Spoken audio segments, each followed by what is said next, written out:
I accidentally looked at the word count, which resulted in me having to panic text my editor so that she could save my sanity. So everyone say thank you to Kayla. So welcome back to week 12 already of Let's Make a Book Baby, a project where I am taking you all the way from the very beginning of writing my book until the very end when I actually publish it. We're saying hello from Twitch this time to switch things up. Wishing you a great day, YouTube. That's really cute. I wanted to try updating us here on Twitch so that we could have just a little community event, because we are also currently raising funds for the National Immigration Law Center over here on Twitch. Just an impromptu campaign to help Creators for Peace, which is a team of creators, like creative people. We're trying to raise at least $100,000 as a giant collective, basically like emergency funds to support our neighbors in this country who are under direct attack. So if you would like to join us in protecting our immigrant neighbors, then feel free to click the link below or join the next stream. So yes, I did have to panic text Kayla. Let me show you the secret disturbing word count. Oh, it says log out instead of the word count. Here's the word count. Oh, it got worse this morning. Okay, so we're at almost 65,000 words. The word count is log out. That's what it's telling me to do. It's like, you've written too much. What happened? I don't know what happened. This is supposed to still be like in the first third of the book, I thought. So I texted Kayla. It says Sunday, 12:33 a.m. OMG, Ari's werewolf book is already 62,000 words and I feel like nothing is even happening yet. ... Like it's all relationship stuff, but feels like the beginning still, so I'm doing something very wrong. Sunday, 10:54 a.m. I mean, I feel like not necessarily, just might be a little more work. It's not like you've been working on this for years, because sometimes you need to go one step backwards for two steps forward. Maybe not all of this needs to be in the final draft, but it's good for establishing the characters in your mind. And then I said, okay, yes, that's such a good way to put it. Thank you for rescuing my sanity, because she did. This is why I love having a really good friend who is also an editor. We originally met because my sibling and her are best friends from high school, and she has an English degree. Well, now 2 English degrees. But I really needed an editor for Soul Survivors, and we worked on that together. Now we've worked on all the werewolf books together, so she has read all the smut. Actually, we have had very serious discussions about all the smut. Like, would her hand realistically be able to do X, Y, and Z? We would still laugh during that conversation, but it would be a very serious conversation because sometimes the answer is no, and then we have to decide, like, okay, would he be too tall for this? Would this be painful? Very interesting conversations. Anyway, she puts up with all that, and she puts up with my text at midnight where I'm about to throw away my whole book. So we can thank Kayla for saving the book this week, which everyone did. They said, we love you, Kayla. Kayla, you're amazing. The issue is that I still feel like this part of the book, like I wanted them to get much further in the whole story that I have mapped out in my mind. So if you've been watching the previous weeks of Let's Make a Book Baby, I've been telling you about how with this book, I've had this idea, and like I always get like this where I just think so far ahead and I want there to be a huge B plot. So the A plot in romance books is always the romantic relationships, and then the B plot is usually something to do with the character's internal self. But I also like to tack on as like a B and C combo plot. The other aspect is a whole global issue that I usually like to solve. So with my werewolf books, usually has to do with misogyny and some sort of social justice around werewolf identities. So if you don't know about this book yet, it is untitled. It is an Omegaverse book. So the 2 main characters are both Omega men, and one of them is Ari, a trans guy, and the other one is Marcus, a cis guy, but he's also gender fluid in his werewolf identity. So that means he's like feels like an Omega some days he feels like a beta, and some days he feels like an alpha. And in this part of the book, I definitely for sure within this book want to make make Marcus face that part of himself. Sorry, I'm laughing at your comment. And both clueless AF. Honestly, yeah, that's the whole plot. These two have been in denial that they are just madly in love with each other. They're childhood friends, but they're super long distance. Ari is all the way in Oregon and Marcus is all the way in Sweden. And yes, we've been calling them the two clueless queer men, and we love that for them. Actually, we don't. We're trying to solve that for them. But in this part of the book did get them to finally discuss things because I thought it would be interesting. But I wanted Marcus to start facing this side of himself and is bringing out the aspect of himself that is more alpha. And because he has such trauma in the past around alphas, he has a lot of trouble accepting that part of himself. So I want to solve that issue within this book. And we're making great progress, but because it's so relational and so like in that within these two, just their relationship, I feel like the book is turning out to be just about their relationship and all of my crazy ideas that need to happen. This is where I'm going to make an announcement. It's too long, and what happens when a book is too long and you have a lot of plot left is that you usually at least split it in half, if not into multiple books. And in the back of my head, I was already thinking like, oh, this might have to be a series. This maybe should be a series because if we're all hyping it up and I really love these characters and I love the werewolf series, I think it might need to be a series because it would be more fun for all of us, like for me and for you. We can stick with these characters, we can stick with them for longer and hear more about their internal thoughts. But that is a big commitment. That is a big commitment. So when I saw the 62,000 words, I was convinced this is going to be a series. It's like officially greenlit as a series in my mind. Yeah. So I don't know where that leaves us with all the things that I've spoiled to you, like where the cutoff is going to be. So in the next few weeks, I'm going to be figuring that out. But this is definitely a big change. And I would really, really like to do what I did with My Chai Alpha, which is that I pretty much wrote the script for all 3 books, except for the 3rd book had like a lot of gaps in it. So I want to lay out and write as much as possible. So I'm thinking I will still take you through the rest of this project and we'll see how we feel by the time I'm starting to prepare to publish it. But I will not allow myself to fully publish the book unless I have started to write a good chunk of book 2, if not the start of book 3. That doesn't mean I have to fully finish the whole thing, but at least write out basically like a script version of it and then go back and fill it in. Yes, I'm my own studio, so I get to greenlight my own projects. I had to like have careful considerations. I had a meeting with myself in my own head about this. So I'm telling you now that that is what we're doing. And I'm afraid slightly, but I'm also very excited. I think it's going to be good. I have to make sure that it has a good amount before I decide how many books it's going to be, but I think at least 2. Now you're gonna have to wait longer. No. So like what's happening is I write so quickly once I start to get going and start to think about this as a series. Like, let's see how much I wrote this week.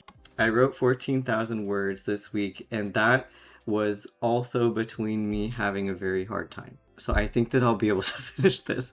I'm thinking that I'll be able to finish this book hopefully by June, but I don't know. That might not work. So I have multiple books that I am just seeing which one I can finish first and see which one takes the June publishing spot, possibly which one takes the fall publishing spot. Yes, yeah, so we have He Was Wearing a Brown Dress, which is a trans guy, trans girl coming of age story, but in the Puritan era, and they're going through a lot of like self-identity, figuring it out in a very difficult, dark time. I wanted to publish that sometime this year, but I have to finish writing the rest of the book that I have outlined. So there's that.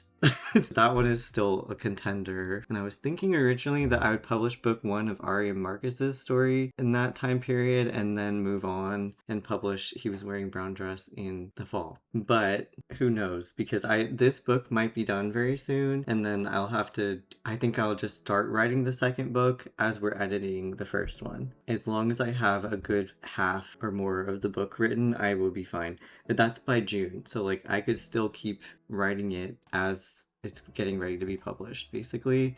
So Kayla and I have our work cut out for ourselves. I could just push the publishing date a little bit later and have it in July or something, but it's always fun to publish during Pride, so that's a potential goal I have. It's just I don't really want to sacrifice, like I'm not gonna tell you the actual deadline, because I have learned from past experiences as an author, if you just don't tell people your deadlines, then your life gets so much easier. So I have the option of setting my own deadlines. So I'll set my own deadline roughly, but then just like last year, I also knew 2 people who passed away last year, and this year that's happening again. So sometimes things like that happen in life and you're just not up for writing because you have to like live with your family or friends and reconnect with the people around you during tough times, and like you can't control that. So things like that, at least as an indie author, I can just be like, all right, we're moving the publishing date that I didn't announce to anyone out another month because I need another month. So I have the luxury of doing that, and I don't want to take that away from myself. So that's one thing that I would recommend if you're ever planning on being an indie author in the future, to wait to settle your deadline until you have almost all the pieces all together, and then you can announce it. And it works better that way too, because I feel like people like pre-orders only in the month beforehand, and usually they just prefer to grab the book after it's already out. Anyway, if you are your own small business, you don't need to torture yourself like that. I can't say those words on YouTube. I shouldn't say that. Anyway, yeah, you don't need to put that stress on yourself without having to. Like, you don't answer to anyone, so you might as well just wait and just keep it like a hype and exciting moment rather than a stressful one. Okay, the tea. The reason why the book started to get extra long this week is because Ari and Marcus are together in the same place. As I told you, they are very mushy, but they also like are all over each other, and I was not expecting that. So I had to navigate that, and I like the concept. This is a spoiler, by the way, because apparently we're very deep into the book. Marcus is like holding back his wolf. He does not get along with him. So in this series, I'm thinking it's going to be much more fun to have them have their wolf forms be like very individual, so they literally like have mental conversations with their own wolf forms, because I think it's fun to feel like you have like a little buddy in the back of your head that is like your little, you know, like wolf protector, like your little guardian. That's kind of how they are. Like they're meant to be this primal instinctual guardian for life, which I think is super cute. With Marcus and his wolf, he doesn't get along with him at all. So we kind of just slowly figure that out throughout the book of like, okay, why do they have such a disagreement with one another? And actually at the retreat, I wrote the full reason of why they do disagree. It's much more complex than you think, but basically his wolf, it just has a very different personality, but he wants the same exact things as Marcus, and Marcus just is kind of holding himself back in a lot of ways because he thinks he's protecting Ari. And so it's kind of a cute backstory about Marcus in that way, but because he's having these issues, I love doing the whole like classic werewolf thing of like, oh, my werewolf is fighting for control, but then having it be not as creepy, because I like to write stories where the characters have a mutual, like very passionate consensus of like, we're consenting to doing these things together type of thing, and not like I just couldn't contain myself, I had to do this against your will or my will or whatever. So we're not doing that, but this is more of like his inner self is like forcing itself out beyond what he can contain anymore, because I think a lot of queer people can really relate to that. So I found it really fun to play with in a different format that isn't just about queer identities. So Marcus and his wolf have a disagreement on how to handle this Ari situation. His wolf is like, just kiss him already or whatever. Actually says a lot more interesting things, and Marcus is like, that's inappropriate, like we're too proper for this. So they have like very different vibes. And now it's kind of just they're butting heads, but then Marcus is kind of being like, wait, I'm kind of gonna let you take the reins here.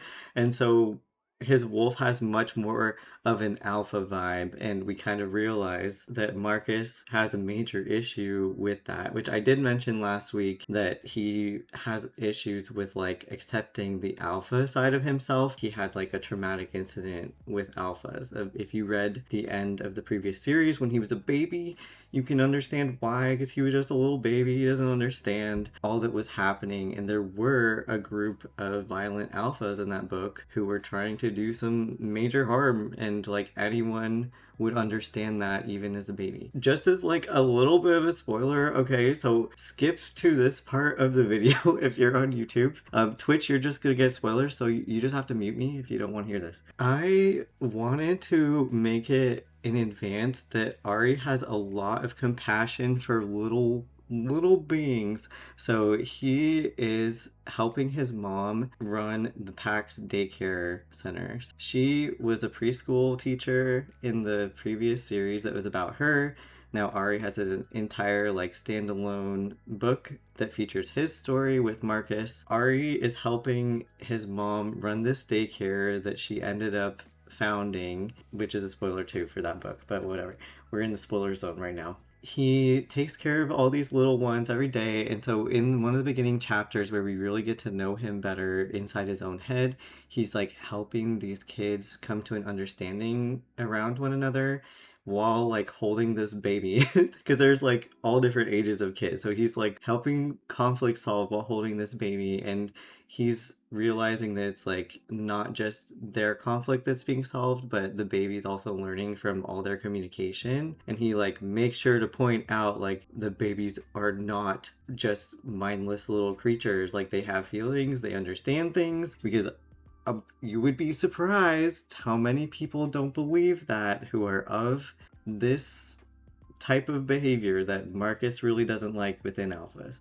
I'm basing that around very unfortunate things that I've dealt with, where I had way too many interactions with someone who I didn't realize was an incel. We could get into that someday, but not right now. It's too dark. It expands to many more topics than you think, because if we don't think that even our most infant selves who just can't talk yet like can experience empathy and emotions and stuff, then we have a serious problem with empathy in general in the world. So Ari is very aware of this, which is no accident, but it's going to tie in later with him having a lot more empathy for Marcus, because a part of Marcus also feels like his trauma is ridiculous because he was just a baby, like maybe he shouldn't care.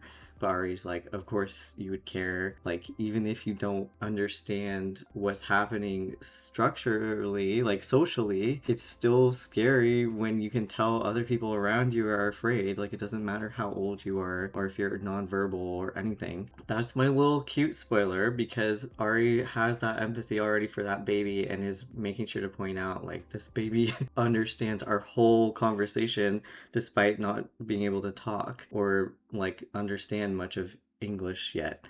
That's one little cute tidbit, but since it is so involved, like deep in the weeds, it's really taking some time. Ari and Marcus, now they decide to have this conversation, and they both don't know that they've decided to have this conversation, that they want to be mates, and they've always wanted to be, and basically even if they're not fated, they've decided that they just want to choose to be together, which I don't think is too bad of a spoiler, because I think that's actually very like a draw for the whole book. And now they have to figure out how to communicate. I throw lots of wrenches in already. We're about to get to a point where Ari is finally having his first heat, but it's not spicy, but it's very cute. It's like I guess people would call it a hurt comfort thing, but Marcus doesn't realize how much he needs it because it's drawing out, like forcing him to accept himself, all the pieces of himself. So it's very cute. That is why it just keeps going. But I think that it's going to start to pick up even more now. And like I was going back and rereading and being like, where am I spending so much time? And like maybe I could cut out a few thousand words just from adding some extra dialogue tag like descriptions, like for example giving them some type of thing that they're doing, like an action before they say something. So if it says like I shake my head and then he responds and says like no, like I could take out the shake my head thing just as an example and just have him say no because that's already him saying no, like that they mean the same thing. So if I take some repetitive stuff out like that, maybe I could shave off some words. Otherwise it literally seems all necessary. So I think it's just going to be a long werewolf book for you to enjoy all the mushiness, and it's going to be a series. So that is my update for this week. Thank you for joining and hanging out and hearing about my gay werewolves. Actually, Ari's also bi, just putting that out there, but we're calling them gay because I'm bisexual. Sometimes I call myself gay, FYI. Anyway, if you would like to join us in supporting the National Immigration Law Center over on Twitch this week, that's what we're doing until next Wednesday. And we're also going to possibly do a 200 subscriber party, both on Twitch and YouTube. So if you want to come hang out, that is at twitch.tv/riverkai, or you can join here, a live stream on YouTube. I'm going to try to multi-stream it so that we can have our party to celebrate. We're going to say bye for now, YouTube. Goodbye. Goodbye. See you later.